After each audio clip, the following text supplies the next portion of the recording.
জাতীয় সংসদে আমিরে জামাত বাংলাদেশ জামাত ইসলামের আমির ডাক্তার শফিকুর রহমানের অসাধারণ পারফরমেন্স, তাক লাগানো পারফরমেন্স। সংসদ জমে উঠেছে, সংসদ উত্তপ্ত হয়ে উঠেছে। জামাত জোট এমপিদের পারফরমেন্সে, তাদের প্রতিবাদের মুখে স্বরাষ্ট্রমন্ত্রী সালাউদ্দিন আহমেদ পিছু হটতে বাধ্য হয়েছেন। এটা জামাত এনসিপি এমপিদের একটা বিজয়। দর্শক, আমরা অনেক টুকটাক সমালোচনা করি যে বিরোধী দল এমপিদের কোয়ালিটির অভাব ইত্যাদি ইত্যাদি। হ্যাঁ, কোয়ালিটির অভাব অবশ্যই, কিন্তু বিএনপি এমপিদের তুলনায় কোয়ালিটির অভাব না।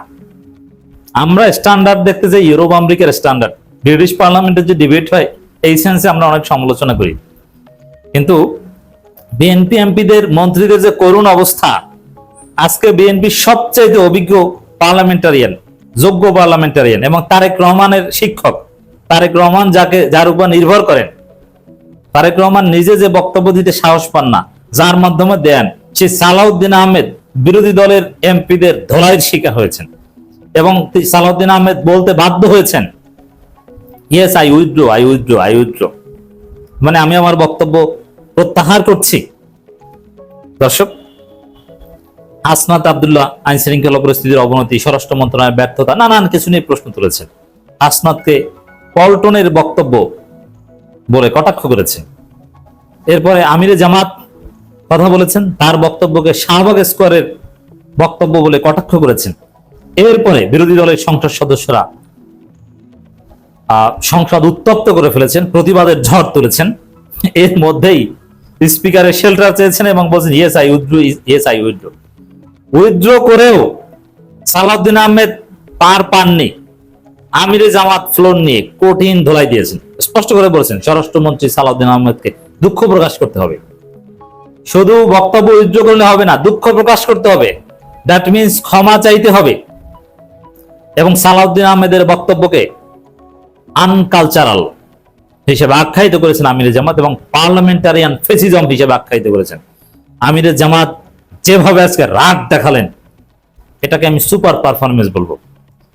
দর্শক, আমিরে জামাত ক্লিয়ার করে বলেছেন, এই তুচ্ছ তাচ্ছিল্য করেন স্বরাষ্ট্রমন্ত্রী, আমরা তো আপনার ছাত্র হতে আসিনি।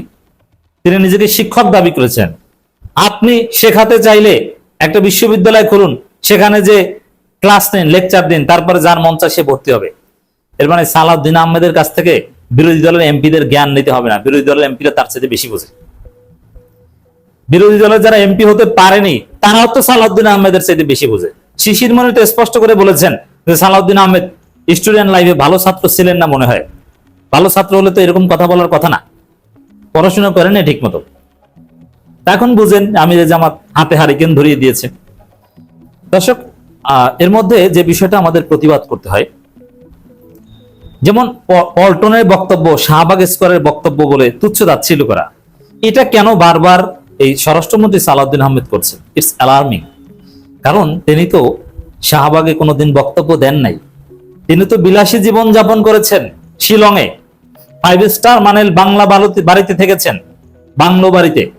সে বাড়ির ছবি দেখলে আমার আক্ষেপ হয় যে এই বাড়িতে আমি কেন থাকতে পারি না। কি সুন্দর বাড়ি, যদি পারতাম এরকম একটা বাড়ি করতাম। মাঝে মাঝে কোথাও বেড়াতে গেলে তখন 5 স্টার হোটেলে হয়তো বা থাকার সুযোগ হয়, সেটা তো ফর দি টাইম বিং, কয়েকদিনের জন্য। অথচ বছরের পর বছর এই 5 স্টার হোটেলে তিনি কিভাবে থেকেছেন? তিনি তো পিকনিকে গিয়েছেন, তার চাইতে বেশি সুবিধা পেয়েছেন। আসিফ আকবর তো ঠিকই বলেছে, যারা বিলাসী জীবন যাপন করে তথাকথিত আন্দোলনের অংশগ্রহণকারী, সালাউদ্দিন আহমেদ যে আন্দোলন করেছেন সে আন্দোলনে কোথাও কোনো সফলতা নেই। কারণ 5 স্টার মানের বাড়িতে বসে আন্দোলন করলে সে আন্দোলনের সফলতা হয় না। 5 স্টার মানের বাড়িতে বসে আন্দোলনের নেতৃত্ব দিলে, ডিকটেশন দিলে সে আন্দোলন সফল হয় না। এই কারণেই তিনি জনগণের আন্দোলনকে তুচ্ছ তাচ্ছিল্য করেছেন, আন্দোলনের জায়গাগুলোকে তুচ্ছ তাচ্ছিল্য করেছেন। এমনকি মাননীয় স্পিকার নিজে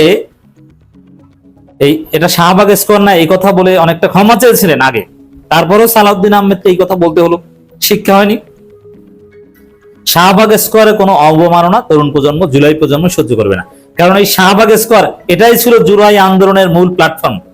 এই শাহবাগ অবরোধ, শাহবাগ ঘেরাও, এই শাহবাগে বসে পড়ার মধ্য দিয়েই 1 জুলাই আন্দোলন শুরু হয়েছে। এবং বড় বড় দৃশ্যপট, মোড় ঘোরানো ঘটনা, এই শাহবাগ শহীদ মিনার, এগুলো হচ্ছে আন্দোলনের অন্যতম গুরুত্বপূর্ণ ডিসিশন মেকিং পয়েন্ট।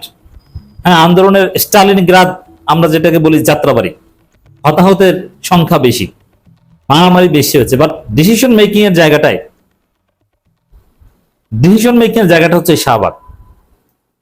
অতএব এই শাহবাগকে যারা সহ্য করতে পারে না, বিশেষ করে তরুণ প্রজন্ম শাহবাগের অবরোধ করার মধ্য দিয়ে হাসিনার 12টা বাজিয়ে দিয়েছে, এটাকে যারা সহ্য করতে পারে না তারা হচ্ছে সুযোগের এমপি, পরিস্থিতির সুযোগ নিয়ে তারা এমপি হয়েছে। আর হাসনাত আব্দুল্লাহরা শাহবাগে ঘাম ঝরিয়ে, রক্ত ঝরিয়ে, আন্দোলন করে তারপর এমপি হয়েছেন, তারপরে তাদের উত্থান হয়েছে। অতএব জুলাই আন্দোলনের প্রতি শ্রদ্ধা থাকলে, আবেগ থাকলে এই শাহবাগকে কটাক্ষ করে এইভাবে বক্তব্য দিতে পারেন না। তো দর্শক, সংসদের এই ত্রয়োদশ জাতীয় সংসদের তৃতীয় অধিবেশনের প্রথম দিন সত্যিকার অর্থে জমে উঠেছে। হ্যাঁ, ঠিক আছে, আপত্তিকর কথা বলেছেন, আবার কঠিন ভাষায় প্রতিবাদ করেছে বিরোধী দলীয় নেতারা, বক্তব্য উইথড্র করেছে, দুঃখ প্রকাশ করে আলটিমেটাম দিয়েছে।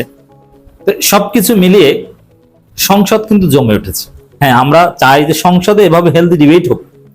স্বরাষ্ট্রমন্ত্রী কঠিন পরিস্থিতিতে পড়েছেন, তাকে জবাবদিহি করতে হচ্ছে।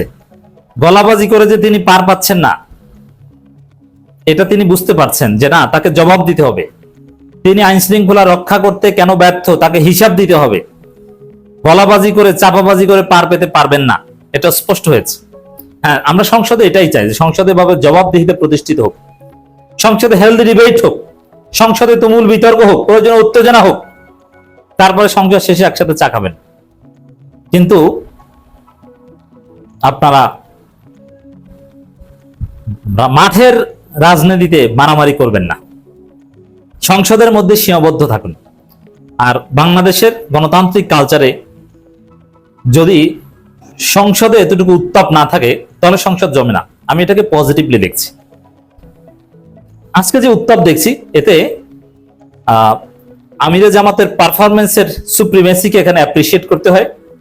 আর সালাউদ্দিন আহমেদের ব্যর্থতা, অতি পাকনামি করা, সে বিষয়টা স্পষ্ট হয়েছে।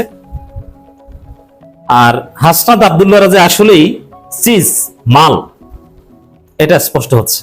হাসনাত আব্দুল্লাহরা যে আগামীর বাংলাদেশ, হাসনাত আব্দুল্লাহরা যে নাড়িয়ে দিতে পারেন, পুরো জাতির দৃষ্টি থাকে সংসদের দিকে, পুরো জাতির প্রতিনিধিত্ব করে সংসদ, সেই সংসদ যে উত্তপ্ত করে ফেলতে পারেন হাসনাত আব্দুল্লাহরা একটা প্রশ্নের মধ্য দিয়ে। কারণ হাসনাত আব্দুল্লাহ প্রশ্ন থেকেই এটা শুরু হয়েছে। অন্তর্বর্তী সরকারের তুলনায় বর্তমানে সব ধরনের অপরাধ কম হয়েছে, মানে এই তুলনা করে আপনারা বাঁচতে চান, কিন্তু না, এটা বাঁচা যাবে না। তো দর্শক, সংসদ জমে উঠেছে, অসাধারণ পারফরমেন্স আমিরে জামাতকে স্যালুট। আমিরে জামাতই আমাদের আশা ভরসার প্রতীক, তার নেতৃত্বেই একটা নতুন বাংলাদেশ, জুলাইয়ের আকাঙ্ক্ষা বাস্তবায়ন সম্ভব বলে আমরা মনে করি।